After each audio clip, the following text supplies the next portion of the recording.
اس کو دیکھ کر وہ اتنا خوش ہوتا ہے کہ اونٹ کو دیکھتا جاتا اور نظریں آسمان پہ ڈالتا جاتا اور اپنے رب سے کہتا جاتا اللہم انت عبدی وانا ربک، اے اللہ مان گیا تیری قدرت، اے اللہ مان گیا میں تجھے، واقعی تو میرا بندہ ہے اور میں تیرا خدا۔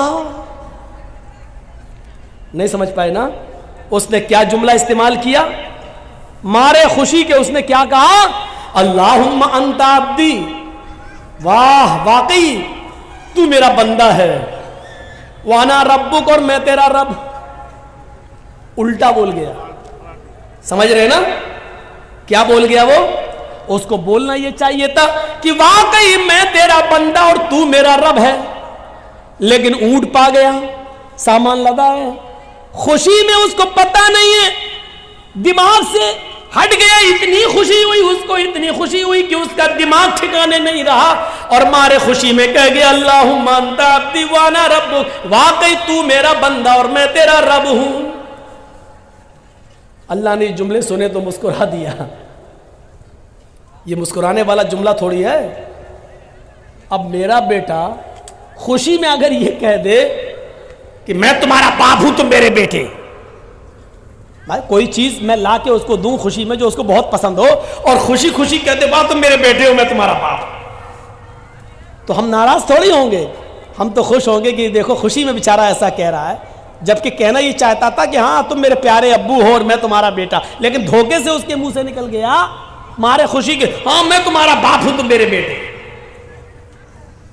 یہ باپ اچھی طرح جانتا ہے کہ بیٹا مذاق میں کہہ رہا ہے یا دھوکے سے نکل گیا، یہ صحیح میں کہہ رہا، یہ باپ جانتا، اور رب جانتا ہے کہ میرا بندہ یہ کہنا نہیں چاہ رہا تھا، لیکن دھوکے سے خوشی میں اس کی زبان سے جملہ نکلا، اس لیے وہ مسکرا رہا ہے۔ اگر یہی جملے اس نے جان بوجھ کر کہے ہوتے تو معاف کیجئے گا وہ کہیں کا نہیں رہتا۔ اتنے خطرناک جملے تو فرعون نے بھی استعمال نہیں کیے۔ فرعون بھی لوگوں سے کہتا تھا انا ربکم الاعلی، مجھے اپنا رب کہو میں تم سب کا رب ہوں۔ فرعون بھی لوگوں سے یہ کہتا تھا میں تمہارا رب ہوں، لیکن فرعون نے کبھی اللہ سے نہیں کہا کہ میں تیرا بھی رب ہوں۔ فرعون نے کبھی زندگی میں اپنے رب سے نہیں کہا اے اللہ میں تیرا بھی رب ہوں، وہ لوگوں سے کہتا تھا انا ربکم الاعلی، میں تمہارا رب ہوں تم مجھے اپنا رب مانو۔ لیکن اس کے باوجود اللہ نے کیا کیا؟ اس کو دریا میں غرق کر دیا، ڈبو دیا اور مار ڈالا اور اس کی لاش کو سمندر سے باہر پھینک دیا۔ آج بھی مصر کے میوزیم میں اس کی لاش نشان عبرت بنی ہوئی ہے، آج بھی اس کی لاش دیکھ لو جو دیکھنا چاہے، آج بھی زمین اس کو ایکسیپٹ نہیں کرتی ہے۔ جس زمین میں گاڑا جاتا ہے زمین نکال کے پھینک دیتی ہے، جس سمندر میں ڈالا جاتا ہے سمندر نکال کے پھینک دیتا ہے، آج بھی اس کی لاش نشان عبرت بنی ہوئی ہے۔ فرعون نے اتنے بڑے جملے نہیں کہے تھے، اس نے یہ کہا تھا میں تمہارا رب ہوں، لیکن اللہ سے کبھی نہیں کہا تھا میں تیرا رب ہوں۔